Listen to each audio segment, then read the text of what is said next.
লা ইলাহা ইল্লাল্লাহ, লা ইলাহা ইল্লাল্লাহ, লা ইলাহা ইল্লাল্লাহ, লা ইলাহা ইল্লাল্লাহ। যদি 70 বছরের কোন ইহুদি এটা দিল থেকে পড়ে, 70 বছরের কোন বেঈমান যদি এটা দিল থেকে পড়ে, যদি 70 বছরের শিরক আর কুফরি মুছে দেওয়া হয়, তাহলে মুমিন পড়লে মাফ করবে না কেন? কি ভাই, তাহলে এটা সবচেয়ে বড় মুছুনি। সুবহানাল্লাহ বলে। তাহলে প্রতিদিন 100 বার, রাতে 100 বার, নিয়ত পাক্কা ইনশাআল্লাহ। ধীরে ধীরে পড়বো, ধীরে ধীরে ধীরে ধীরে। লা ইলাহা ইল্লাল্লাহ, লা ইলাহা ইল্লাল্লাহ। জিকির দিয়ে আমার জিহ্বা, জিকির দিয়ে আমার জিহ্বা নড়বে যত। আমি যেন জিজ্ঞেস করলাম রব্বে কারীম, জিকির দিয়ে যদি আমার জিহ্বা নড়ে আপনি কি করেন? রব্বুল আলামিন বলেন ফাযকুরুনি আযকুরুকুম। তোমার জিহ্বা আমার জিকির দিয়ে নড়বে যত, আমার জিহ্বা তোমার জিকির দিয়ে নড়বে তত। তুমি আমাকে ডাকবা যত, আমি তোমাকে ডাকবো তত। তুমি আমাকে ডাকবা যত, আমি তোমাকে ডাকবো তত। বাকি তুমি ডাকবা তোমার মতো করে, আমি ডাকবো আমার মতো করে। দেখো না বেলাল রাদিয়াল্লাহু তাআলাকে আমি কিভাবে ডাকছি, দেখো না সুমাইয়াকে আমি কিভাবে ডাকছি, দেখো না বড় পীর আব্দুল কাদের জিলানীকে আমি কিভাবে ডাকছি। 450 বছর পরেও শাহজালাল ইয়ামানির নামটা এয়ারপোর্টে কেন উঠে গেল? সুবহানাল্লাহ।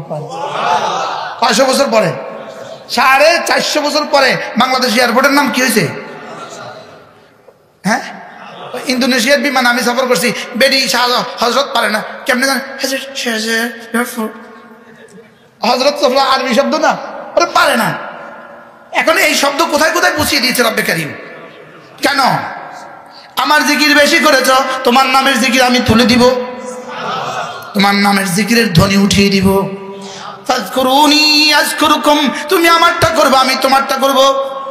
তুমি করাচিওয়ালা বলেন ফাযকুরুনি জাসকাদার আযকুরুকুম ইসকাদার। ফাযকুরুনি নি যদ্দুর কুম তদ্দুর, আমাকে ডাকবা যদ্দুর, তোমাকে ডাকবো তদ্দুর। বলেন আমাকে ডাকবা যদ্দুর, তোমাকে ডাকবো তদ্দুর। বাকি মজার বিষয় হলো তুমি আমাকে ডাকবা তোমার বয়স মতে, আমি তোমাকে ডাকবো আমার বয়স মতে। তুমি আমাকে ডাকবা তোমার হায়াত মতে, আমি তোমাকে ডাকবো আমার হায়াত মতে। তুমি আমাকে ডাকবা শুধু এ পারে, আমি তোমাকে ডাকবো এ পারে এবং ও পারে। কি হয়? ডেলি কতবার নিয়ত করেন ইনশাআল্লাহ। ধীরে ধীরে একটা তাসবিহ রাখবেন সাথে, একটা তাসবিহ আছে সবার? এই একটা তাসবিহ, এটা একটা তাসবিহ। আরেকটা জিনিসও আছে আমাদের কাছে আলহামদুলিল্লাহ, আরেকটা জিনিসও আছে মিসওয়াক। আপনি যদি ঢাকা যাচ্ছেন গাড়িতে উঠলেন, আচ্ছা এই মুহূর্তে আপনার আর কি কাজ? আপনি যদি এটা হাতে রাখেন তো কেমন হবে? ভালো হবে? ভালো হবে। তাহলে এটা যদি একটা কিনে নেন সুন্দর হবে না ইনশাআল্লাহ? হায় রে, এটা কি কি দেয়, এটা কি কি দেয়, এটা কি কি নেয়? মোবাইলে শুধু নেয় আর তাসবিহ শুধু দেয়। কি বলছি বলেন? মোবাইলে শুধু কি, মোবাইলে কি কি নেয়? হ্যাঁ, মোবাইলে কতজনের বিবি নিয়ে গেছে? জোরে কয় না। মোবাইলে কতজনের স্বামী নিয়ে গেছে? নিচে না বলেন না। তাহলে মোবাইলের নেয় না দেয়? আবার বলেন মোবাইলের নেয় না দেয়? কত সম্ভাবনার ছেলে ছিল, ম্যাট্রিকের A+, ইন্টারে A+, এবার মোবাইলে রিক্সাওয়ালা। আছে না নাই বলেন না? হ্যাঁ, তাহলে মোবাইলের নেয় না দেয়? আবার বলেন মোবাইলের নেয় না দেয়? আর এটা লা ইলাহা ইল্লাল্লাহ, লা ইলাহা ইল্লাল্লাহ। এটা শুধু দেয় আর মোবাইলে শুধু নেয়। যদি আর কিছু নাও নেয়, সময় তো নেয়, আর কিছু নাও নেয়, টাকা তো নেয়। কি হয়? আর কিছু নাও নেয় তো টাকা তো কি? যদি আমাদের ছেলেগুলোকে আমরা মোবাইলের পরিবর্তে বই আর তাসবিহ তুলে দিতে পারতাম, আমাদের মেয়েগুলোকে যদি আমরা মোবাইলের পরিবর্তে বই আর তাসবিহ তুলে দিতে পারতাম, তো কেমন হইতো বলেন? জোরে কয় না, ভালো হইতো না খারাপ হইতো? তাহলে এটা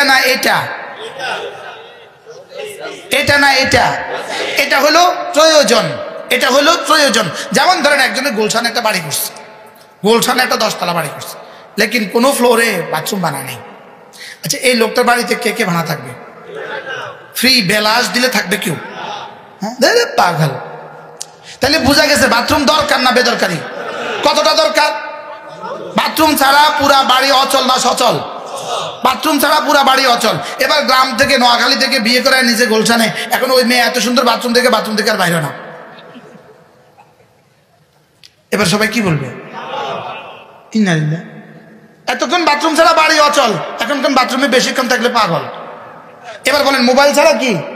অচল। অচল। মোবাইল ছাড়া জীবন কি? এবার বেশিক্ষণ থাকলে আমি মনে হয় মেয়ে বুঝাতে পারিনি।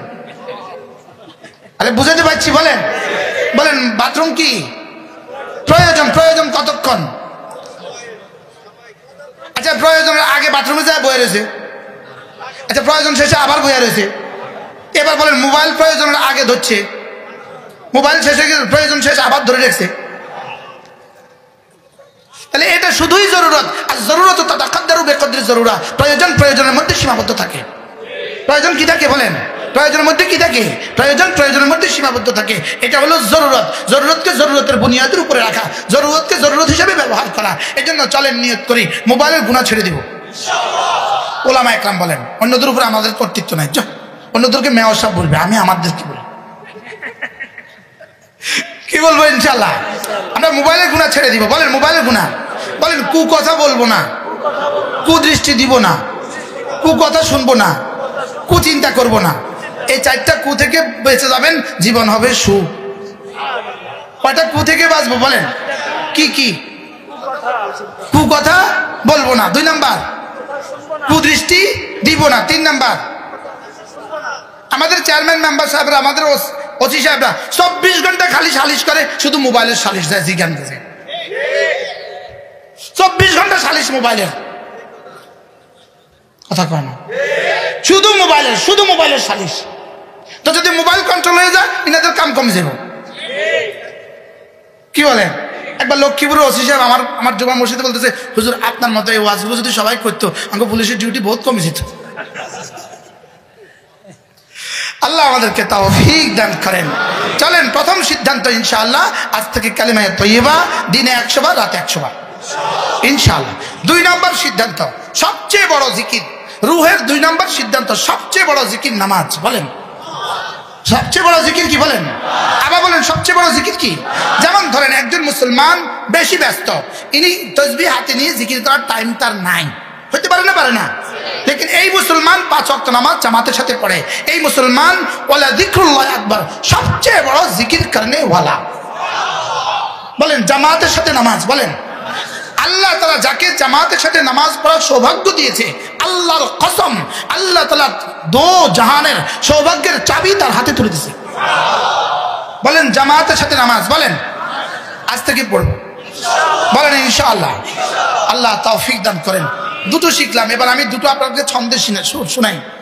নামাজ জিকির, নামাজ জিকির, নামাজ জিকির, নামাজ জিকির, নামাজ জিকির, নামাজ জিকির মুসলমানের জান, নামাজ ছাড়া ইমানদারের বাঁচে কেমনি প্রাণ, জিকির ছাড়া ইমানদারের বাঁচে কেমনি প্রাণ। তাহলে নামাজ, আগেই বলছিলাম আমরা, হার্ট সঞ্চালিত হয় রক্ত দিয়ে, দিল সঞ্চালিত হয় জিকির দিয়ে, দিল সঞ্চালিত হয় নামাজ দিয়ে। এবার আবার এটার সাথে মিলাই দিব। এবার নামাজ তো কোরআনে কারীম ছাড়া হবে না, এবার তাহলে মিলাই দিব নামাজ জিকির তিলাওয়াত, নামাজ জিকির তিলাওয়াত সর্বোত্তম ইবাদত, নামাজ জিকির তিলাওয়াত সর্বোত্তম ইবাদত, নামাজ জিকির তিলাওয়াত সর্বোত্তম ইবাদত। কয়টা কাজ পাইলাম? কয়টা? কি কি? এবার তিলাওয়াত শিখায় কোথায়? এবার এটার সাথে মিলান। দেখেন মাদ্রাসা, তিলাওয়াত, নামাজ, এই 3টা যদি ঠিক হয়ে যায়, মাদ্রাসা, তিলাওয়াত, নামাজ, এই 3টা যদি ঠিক হয়ে যায়, সামনে আপনি 2টো বসায় দিতে পারেন। 4র্থ নম্বরে দুনিয়াতে সুন্দর এক জীবন, আখিরাতে অনন্ত এক জীবন।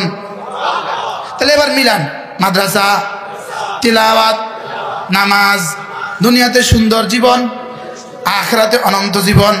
এবার মাদ্রাসা নাই, তেলাওয়াত নাই, নামাজ নাই, এবার কি নাই? সুন্দর জীবন নাই, এবার কি নাই? আমি কি বুঝাইতে পারছি? হ্যাঁ, যদি আমার কাছে প্রজেক্টর থাকতো তা আমি কম্পিউটারে দেখায় একটা একটা করে মিছিল শিখেতাম আপনাদেরকে। নামাজ জিকির তেলাওয়াত সর্বোত্তম ইবাদত, নামাজ জিকির তেলাওয়াত সর্বোত্তম ইবাদত। তেলাওয়াত ছাড়া নামাজ নাই, নামাজ মাদ্রাসা ছাড়া তেলাওয়াত নাই। আপনারা বলবেন যে আমরা তো তেলাওয়াত কিছুটা পারি কিন্তু মাদ্রাসায় পড়ি নাই। আপনি যার কাছে পড়ছেন তিনি পড়ছেন মাদ্রাসা। মাদ্রাসা ছাড়া আমরা এখানে যতজন আছি একজনের জীবনের সাথেও মাদ্রাসা নাই এই শব্দ নাই। এই শব্দ কি কোনো না কোনো ভাবে। কেন? আপনি ছোটবেলায় কোনো ভিক্ষুক মহিলা এসে আপনাকে কোলে নিয়ে পড়াইছিল, বলো আলিফ আলিফ, ওই মহিলা কিন্তু আপনাকে প্রথম আলিফের ওস্তাদ। ওই মহিলা কিন্তু ছোটবেলায় মক্তবে কোনো শিক্ষকের কাছে পড়ছে। আপনি কোনোভাবেই মাদ্রাসা ছাড়া আপনার জিন্দগি নাই। আপনার জিন্দগি কি? এবার বলেন মাদ্রাসা, কোরআন, ইমান, আমল। মাদ্রাসা, কোরআন, ইমান, আমল, বিনিময়ে দুনিয়াতে হায়াত তয়্যিবা, আখিরাতে জান্নাত। দুনিয়াতে সুন্দর এক জীবন, আখিরাতে অনন্ত এক জীবন। দুনিয়াতে সুন্দর এক জীবন, আখিরাতে অনন্ত এক জীবন। ইমান আমল ছাড়া না দুনিয়া সুন্দর না আখিরাত সুন্দর। আর ইমান আমলের বুনিয়াদে দুনিয়াও সুন্দর, আখিরাতও সুন্দর। এই জন্য নামাজ পড়বো তো ইনশাআল্লাহ। জোয়ানরা এক কালারের কোর্তাওয়ালারা, ভলান্টিয়াররা না, আজকের এই মাহফিলের সিদ্ধান্ত হবে আমরা জামাতের সাথে নামাজ পড়ব। এখন আজান দিলে বুঝে যাবে কয়জনে হরে কি। সবাই পড়বো ইনশাআল্লাহ। আজকে থেকে সিদ্ধান্ত জামাতের সাথে নামাজ পড়বো, বলেন ইনশাআল্লাহ। আল্লাহ তৌফিক দান করেন। জামাতের সাথে নামাজ সুখের দুয়ারের চাবি, শান্তির দুয়ারের চাবি, ইজ্জতের জিন্দগির চাবি। ইজ্জতের জিন্দগির কি চাবি? বলেন জামাতের সাথে নামাজ পড়বো তো ইনশাআল্লাহ। এখন নামাজ পড়তে হলে কি লাগবে? এবার তেলাওয়াত কোথায়? যদি বলেন তেলাওয়াত কোথায়? তাহলে আপনার শিশুর জন্মের পরে আপনার সন্তানের জন্মের 7, 8, 9 এই 3 বছর, 7, 8, 9 অথবা 6, 7, 8 এই 3 বছর আমাদের কাছে দিয়ে দেন। ইনশাআল্লাহ মৌত পর্যন্ত এই বাচ্চা আপনার অবিডিয়েন্ট হয়ে জীবনযাপন করবে। যে বাচ্চা আল্লাহ চিনে সে আব্বা চিনবে। বলেন কি বলছি বলেন। আর আব্বা আল্লাহ চিনালেন না, ও বাচ্চাকে পাঠিয়ে দিলেন ইটালি। আব্বা আল্লাহ চিনালেন না, পাঠিয়ে দিলেন ইংল্যান্ডে, পাঠিয়ে দিলেন আমেরিকা। 2-4 দিন পরে আব্বা ভুলে যাবে। বলবো যে আমরা ভুলি নাই। আপনারা ভুলেন নাই, আপনারা যে কোরআনের ছোঁয়ায় বেড়ে উঠেছেন এই জন্য ভুলেন নাই। আর ওরা তো ইন্টারনেটের ছোঁয়ায় বেড়ে উঠবে। কি বলছি বুঝাইতে পারছি? এই জন্য চলেন নিয়ত করি আমার সন্তানকে আমি দিন শিখাবো, ছেলেকেও মেয়েকেও। আওয়াজ আসতে করতেছেন আবার বলেন ইনশাআল্লাহ।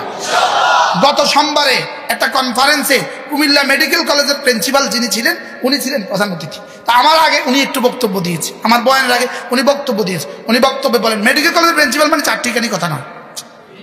আর বুঝেন নাই কথা মানে? মেডিকেল কলেজের প্রিন্সিপাল মানে কি না? স্বাস্থ্য কমপ্লেক্সের তারতম্য। ইনি বললেন যে ইনি বলতেছেন আমার এই দীর্ঘ অভিজ্ঞতা আমি দেখেছি বাংলাদেশ সংস্কারের জন্য, বাংলাদেশকে বাঁচাবার জন্য মাদ্রাসা শিক্ষার কোনো বিকল্প নাই। আমরা হয়রান হয়ে গেছি। আপনারা কেউ দেখে থাকবেন না, এটা আমার এই বয়ান দেখে থাকবেন। আমার পাশে বসা ছিল ওমর সানি, আপনারা দেখে থাকবেন এটা, উনি এখানে বসে বক্তৃতা দিচ্ছেন। কোনো বিকল্প নাই। আপনার ছেলেকে দিন শিখান, 3টা বছরের জন্য আমাদের হাতে তুলে দেন। 3টা বছরের জন্য ছেলেকে, 3টা বছরের জন্য মেয়েকে কোরআন শিখান, দিন শিখান। এরপরে পৃথিবীর যেখানে ইচ্ছা তাকে তুলে দেন। ওই বাচ্চা আপনার হয়ে জীবনযাপন করবে, আল্লাহর হয়ে জীবনযাপন। যে বাচ্চা আল্লাহকে চিনে সে আব্বাকেও চিনবে, সে আম্মাকেও চিনবে। আর যে আল্লাহ চিনে না সে আব্বা কোন সার। কি ভাই বাস্তব না বাস্তব বলেন? এই জন্য নিয়ত করবো ইনশাআল্লাহ আল্লাহ আমাদেরকে তৌফিক দান করেন। তাহলে কয়টা সিদ্ধান্ত শুনলাম? কালেমায়ে তয়্যিবা ডেইলি কতবার? এরপরে 2 নম্বর সিদ্ধান্ত কি? জামাতের সাথে নামাজ। 3 নম্বর সিদ্ধান্ত কি ভুলে গেছি? আমার ছেলে মেয়েকে আমি কি শিখাবো? দিন শিখাবো ইনশাআল্লাহ। বলেন ইনশাআল্লাহ।